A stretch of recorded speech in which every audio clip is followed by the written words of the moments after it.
Alright guys, welcome back to the channel. I am your host, the Ice Dragon, Rayron VR, and today on the Manga Spotlight, I got another manga here. We've got Dura Volume 1. Let's go ahead and take a look at the back here and see what we got. We've got rated teen, and it is by 7 Seas Entertainment. A lot of text here. I'm probably not going to read it because I'm just going to go diving right into it because this is actually a really interesting manga. So, originally when I was reading this, it was actually one of the volumes that just it took me the longest to actually read this particular story. And the reason is because the illustration to text ratio was definitely in favor for the text. It was somewhat difficult to read for me, but when it comes to the story, it just didn't grab me initially. We've got our main characters, who we've got Ruji here on the right, and then we've got our Taiga, kind of antagonist, but again, the whole point of the story is more of a romantic drama, I guess is the best way to call it. Originally, I was thinking this was going to be more on the romantic comedy side, but it goes back and forth between comedy and drama, but I think it leans on the drama a little bit more heavier. And I think that's why I was just almost tuned out of the story. This particular manga, I almost didn't do a review on it because it just took me so long to get through the story. It didn't really catch me at first. And, I eventually ended up finishing it, but it's like it didn't. Man, it's so hard to describe it, and I wasn't going to give it the 3 volume test. It's like, okay, here's probably one of the worst mangas I've read. It took me a while to get through it, and that was going to be the end of that. But I started getting into my anime phase on Netflix, and I noticed that this particular story had an anime adaptation, or so I thought.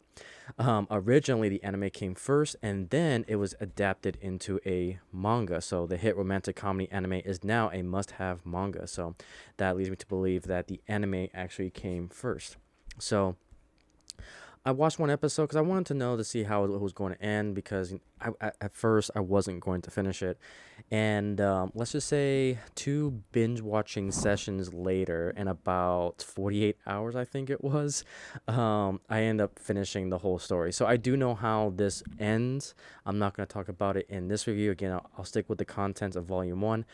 But let's just say that this story proved me wrong.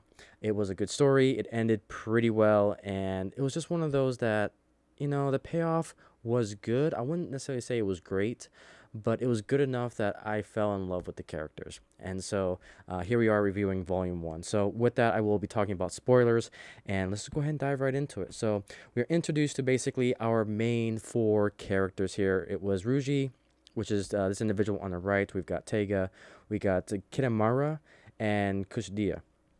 Now, these 4 particular individuals, and we get kind of introduced to them. They're going to a new, they're in high school. They get introduced into this class of 2C. This is basically who we're going to follow at this journey of romantic between these particular characters. And so we kind of get the setup where Taiga, who's basically, she's an antagonist at first, but then she becomes a protagonist in this particular story. And Ruji here basically knocks into Taiga. Taiga is kind of really short. She's the shortest character in this entire story. And so Ruji has this attitude of, why did I bump into you? I didn't see you. Man, you're short. And just kind of like this really just rude type of way. And then Taiga basically puts him in his place. And she's like, the best way I can describe it is like the little dog syndrome. Like, those chihuahuas that think that, because they're so small, they can bark up like crazy. But that's kind of how I get the take with Taiga here. And so at first it's like, okay, they run into each other, no big deal, and then a little bit later, they accidentally swap bags because their bags look exactly the same, and then come to find out that there's this particular note that Tiger wrote for her crush, which is Kitamura, but there was nothing inside. But then Tiger realizes that Ruji has a letter, and it basically is like she almost kills him, but it just gets to the point that they kind of realize that, hey, you know what, we can team up. And um, Ruji basically tells Taiga that he's got this crush on Kushidia, And so we kind of see the plot unfold, and it's the dominant plot in the story. Ruji and Taiga are going to team up, help each other to try to get them to hook up with their crushes, essentially. But, if you're going to try to do that and be close friends, perceptions happen. We'll talk about that here in a second. So anyway, they develop these kind of scenarios where they're going to try to get each other hooked up with their crush. They start with like a dodgeball plot, essentially, where Raiju is going to, I believe, try to hit a particular individual. I think it was the Kitamura, and then Taiga's going to try to come in and save her or save him. But that goes awry as you expect it, and that's where that rom com kind of comes out a little bit. Ruji throws the ball so hard that Taiga doesn't see it coming, and she gets hit in the face square on. And needless to say, their plan backfired. And this is going to be the general trend, plot, and theme for the rest of the story, particularly in this volume and all the other volumes to come. But yeah, needless to say, it didn't work right. So the next plan was that Taiga was going to give the cookies that she made to Kitamura. Well, unfortunately, Taiga, she talks the talk, but then the problem is that when she tries to execute, she's clumsy and klutzy as all heck, and she ends up tripping down the stairs. The cookies goes flying out the window, and then Ruji is there to save Taiga from falling down the stairs. Again, romantic comedy kind of coming out a little bit, and so that plan just epically failed, and it's like you can see a trend going on. It's like, okay, you two are trying to hook up with your crushes, but yet life is kind of drawing you to each other. And that's another general theme that you'll see is sometimes that life does have a play when it comes to romance, which is pretty cool.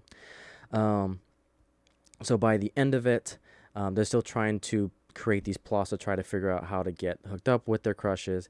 And the rest of the class, they're starting to see, Taiga and Ruji together a lot. You've got Ruji that's trying to take care of Taiga, cooking meals. He's cleaning Taiga's apartment, and they're starting to see them walk together to school and back. And rumors are starting to fly because again, this is high school we're talking about here, and everyone's very suspicious that they could be dating, and that's where this particular volume 1 ends. So, yeah, again for volume 1, it didn't grab me per se, but this is the first time that the anime actually drawn me back into the manga. Again, normally I read the manga first and then do the anime, but this is the first story that I've actually done the reverse. That I tried to get into it, didn't get into it, saw it on anime, binge watched the entire story on it, and realized I need to go back to the manga because this is actually a good story to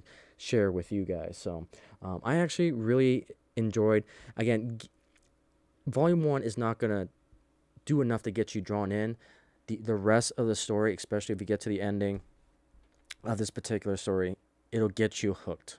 I was definitely invested. I would say halfway through, I can't remember how many episodes there are. I think there's 25 or 50 between 2 seasons, but it was good. So with that, I highly recommend it. So with that, that's pretty much volume 1, and yeah, definitely a very unique situation that I actually finished the anime first and came back to the manga. But yeah, for this particular volume, after a little bit of bias from the anime, I do like this volume now. So, but with that, guys, thank you so much for watching on this video. If you have any manga suggestions, feel free to leave a comment down below. Like, comment, subscribe. Feel free to support my work here with all the links down below. Thank you for watching, and I'll see you on the next video.